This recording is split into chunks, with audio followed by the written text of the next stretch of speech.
Bonjour, nous recevons Richard Ferrand, président de l'Assemblée nationale. Bonjour Richard. Bonjour. La visite du président Macron en Seine-Saint-Denis, visite à des soignants qui s'est poursuivie avec une discussion entourée d'une cinquantaine de personnes et sans masque, crée à nouveau la polémique. Qu'est-ce que vous en pensez? Je retiens surtout que beaucoup de personnes qui étaient sur leur balcon en Seine-Saint-Denis ont encouragé le président à continuer, à tenir ferme la barre comme il le fait. Et ensuite, je vois bien que l'ennui général fait qu'on se saisit de tout pour faire de la polémique. Je crois que le dialogue a eu lieu sans doute dans des conditions qui auraient pu être plus préservées. Mais enfin, il n'y a pas lieu à faire des polémiques. Il faut simplement que tout le monde veille à être toujours plus prudent chaque jour. La Seine-Saint-Denis n'est peut-être pas l'endroit le plus facile pour le confinement. Mais enfin, les polémiques s'enchaînent. Il y en a eu sur le maintien du premier tour des municipales. Semble-t-il, sous la pression de la droite, du président Larcher, du président des Républicains, Christian Jacob, est-ce que le chef de l'État n'aurait pas dû résister finalement à cette pression? Vous savez, moi j'ai un souvenir précis de cette décision. C'est un jour où, d'une part, le comité des scientifiques a jugé qu'il n'était pas plus dangereux d'autoriser les gens à aller voter dès l'instant qu'on les autorisait à aller acheter une baguette de pain. L'expression qui avait été retenue en réponse à une question posée par le Premier ministre. Par ailleurs, vous avez raison de dire que le président Larcher, le président Baroin, le président Jacob estimaient que renoncer à ces élections serait une manière finalement de se saisir du risque sanitaire pour nous priver d'un moment démocratique. Donc même si son intuition première, le président de la République, était d'annuler ce premier tour, il n'en reste pas moins qu'après l'avis des scientifiques et avec la volonté de conserver un consensus politique dont nous avons besoin pour aborder et traverser cette crise, eh bien, il a pris la décision de laisser ce premier tour se dérouler. Alors, maintenant, on peut toujours refaire le match après. On sait bien que c'est un sport plus commode, surtout quand on ne joue pas soi-même le match. Mais il me semble que là, dans une volonté de rassemblement, une volonté de prendre en compte l'avis des scientifiques, la décision prise était cohérente. Cette polémique est déjà presque oubliée, mais il y en a toujours une autre qui surgit. Aujourd'hui, c'est l'affaire des masques. Le gouvernement a reconnu avoir menti, finalement, pour préserver les soignants, parce qu'il n'y avait pas assez de masques. Maintenant, c'est l'OMS et l'Académie de médecine qui préconisent un port du masque en permanence. Il n'y a pas eu de réponse gouvernementale à ce sujet, mais on a vu la porte-parole du gouvernement s'en mêler un peu les pinceaux. Est-ce que finalement, ne pas avoir reconnu finalement qu'on n'était pas préparé à cette crise sanitaire, c'était pas une erreur, car c'est finalement le lien de confiance entre les gouvernants et la population qui est essentiel. Permettez-moi quand même de préciser qu'à aucun moment, le gouvernement n'a menti, ni même n'a reconnu avoir menti, puisque tel n'est pas le cas. D'ailleurs, vous le dites vous-même, ce n'est que hier ou avant-hier que l'Organisation mondiale de la santé, après avoir dit que finalement les masques n'étaient pas pour l'ensemble de la population, n'étaient pas nécessaires, dit finalement ce serait peut-être opportun. Donc vous savez, il faut bien comprendre que ce soit les scientifiques eux-mêmes, que ce soit les organisations internationales de la santé, elles découvrent en tâtonnant à la fois ce qu'est véritablement cette maladie sur laquelle on ne sait pas tout, donc il faut rester humble, et il est vrai que les décisions publiques, du coup, eh bien, s'adaptent. Certains empirismes.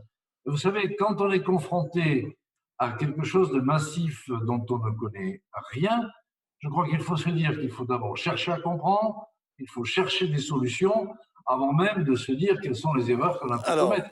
On sent malgré tout Les autres avancent ainsi.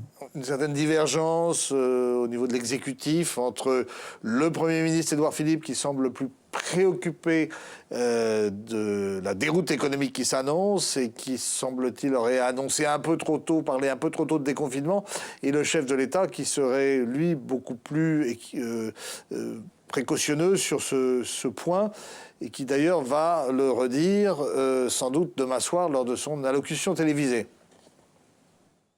Je ne crois pas qu'il y ait de divergence, franchement pas. Simplement, chacun doit mesurer que, évidemment, l'enjeu numéro un, et c'est vrai pour le président de la République, comme pour le Premier ministre, comme pour l'ensemble des députés, l'enjeu numéro un, c'est la santé des Français, c'est la protection de la vie humaine. Bon. Et à côté de cela, évidemment, il faut veiller dans le même temps que notre économie ne s'effondre pas. Faute de quoi nous nous mettrions très durablement dans une situation qui pourrait être dramatique. Et justement, et ensuite, quand on glose sur la France était-elle préparée, pas préparée, etc. Mais regardons ce qui se passe aux États-Unis d'Amérique, regardons ce qui se passe dans nos pays voisins, regardons ce qui se passe y compris dans des pays d'Extrême-Orient. Donc, il me semble qu'au fur et à mesure de la connaissance des enjeux, de la contagiosité du virus, de l'extraordinaire rapidité de circulation du dit virus, c'est au fur et à mesure tout de même, Monsieur le Président, pour sortir du déconfinement qui sera quand même la clé de la relance économique et pour qu'il ne s'éternise pas, il manque des outils que vous essayez d'acquérir maintenant en mettant les bouchées doubles. Il s'agit des tests et il s'agit aussi du tracking. Or, il semble qu'il y ait une opposition de principe de la part du groupe majoritaire, donc La République En Marche. Est-ce que avoir des débats théoriques sur cette question, alors qu'aujourd'hui nous sommes déjà largement tracés par le fisc, par les fournisseurs d'accès, etc., et que par ailleurs nous sommes totalement privés de nos libertés publiques, puisque nous sommes enfermés chez nous, est-ce que ce n'est pas un débat surréaliste? Oui, mais si vous voulez, les sujets, on ne peut pas comme ça les traiter d'un coup de cuillère à peau. Regardez Singapour. Singapour, qui était les champions du monde du tracking, ils viennent de décider le confinement. Ça montre donc bien qu'il n'y a pas une solution à un problème extrêmement complexe dont on découvre chaque jour différentes formes d'évolution. Donc, moi, il me semble que l'enjeu, c'est comment est-ce que l'on sauve les vies humaines et comment est-ce que l'on fait ensuite partir sur, j'ai envie de dire, des bases saines. Ensuite, le confinement, eh bien, il durera aussi longtemps que des vies humaines seront en danger, car c'est bien de cela dont il s'agit, de la préservation des vies humaines. Et ensuite, ces histoires de tracking, etc. Il est normal que dans le pays qui a inventé, si je puis dire, les droits de l'homme et les libertés publiques, il y ait des réactions d'hostilité épidermique. La question, c'est comme tout,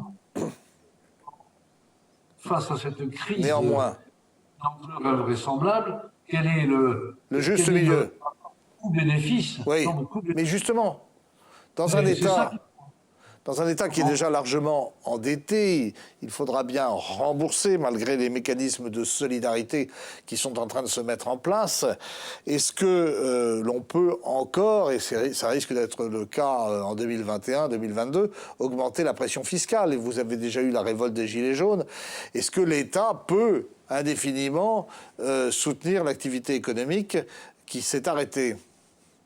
Non, d'abord, le Premier ministre lui-même, à l'Assemblée nationale hier, et le ministre de l'Économie et des Finances, Bruno Le Maire, ont répondu à cette question en disant que on ne redressait pas un pays et on ne faisait pas redémarrer notre pays le moment venu en commençant par plus d'impôts.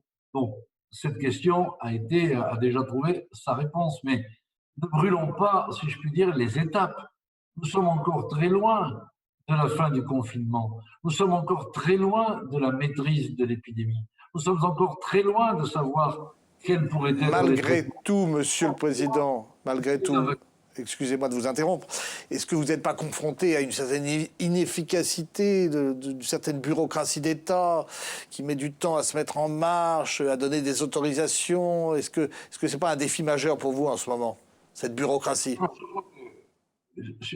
Vous savez, j'en ai souvent parlé avec des acteurs économiques, associatifs, des syndicalistes dans mon département, dans notre département commun, le Finistère. Oui, oui, après l'annonce des mesures drastiques qui ont été prises, il y a eu quelques jours, 3, 4 jours de grande inquiétude, de tâtonnement, de débordement, etc. Mais pour être en relation quotidienne avec le préfet du Finistère, par exemple, mais aussi avec d'autres préfets, on constate qu'après ces quelques jours où chacun avait besoin de savoir à qui s'adresser, etc., eh bien, aujourd'hui, les choses rentrent progressivement en ordre. Et au contraire, je voudrais, moi, rendre hommage à la réactivité extraordinaire des agents publics, non seulement les soignants, non seulement ceux qui nous protègent, je pense aux forces de l'ordre, mais aussi les gens qui travaillent dans les préfectures, dans les directs. Vous avez créé une mission d'information parlementaire. Elle s'est réunie la semaine dernière, elle se réunit encore aujourd'hui. Comment ça se passe? Écoutez, aujourd'hui, nous recevons Mme Belloubet, ministre de la Justice. Demain, nous interrogeons M. Castaner. Et donc, nous faisons notre travail qui est de contrôler l'état d'urgence sanitaire et la gestion de la crise. Donc, il y a 38 députés de toute sensibilité. J'ai tenu à associer tous les présidents de groupe, tous, pour que, précisément, chacun puisse interroger le gouvernement, avoir des explications, poser des questions sur la mise en œuvre de telle ou telle mesure, en examiner le bien fondé, etc. Donc, ça se passe comme ça doit se passer, dans la confiance et dans l'exigence. Mais les mauvaises langues, et vous savez qu'on est tout le temps en train de vous reprocher tout et son contraire, disent que les présidents, plutôt les rapporteurs, sont tous des présidents de commission, c'est-à-dire qui appartiennent à la République En Marche. Mais si vous voulez, la vérité est que c'est la première fois qu'il y a à l'Assemblée nationale une mission d'information, parce que le sujet est grave, qui rassemble tous les présidents de groupe. Et pourquoi y a-t-il les présidents de commission? C'est parce qu'ils sont à l'interface entre cette mission qui comprend 39 membres et l'ensemble des commissions qui travaillent sur l'ensemble des sujets. Donc, effectivement, la majorité est majoritaire, ça c'est pas un scoop. Mais il y a aussi M. Woerth, qui est président de la commission des finances, qui est aussi co-rapporteur. Et une fois encore, tous les présidents sont là, toutes les questions sont ouvertes. Et permettez-moi d'observer que parmi les vice-présidents de cette mission, il y a M. Ciotti, qu'on ne peut pas soupçonner d'être dans la majorité, il y a M. Vallaud pour le groupe socialiste. Donc, nous menons ça de manière pluraliste parce que c'est l'Assemblée dans son ensemble qui mène cette mission. Ce n'est pas une initiative partisane de la majorité ou de l'opposition ou d'un groupe. Et nous aurons ensuite, peut-être plus tard, une commission d'enquête parlementaire avec ses propres règles de fonctionnement. Monsieur le Président, je vous remercie. Je vous laisse retourner à vos auditions. Et on se retrouve demain avec un nouvel invité qui sera le député européen Pierre Karleskind. À très vite.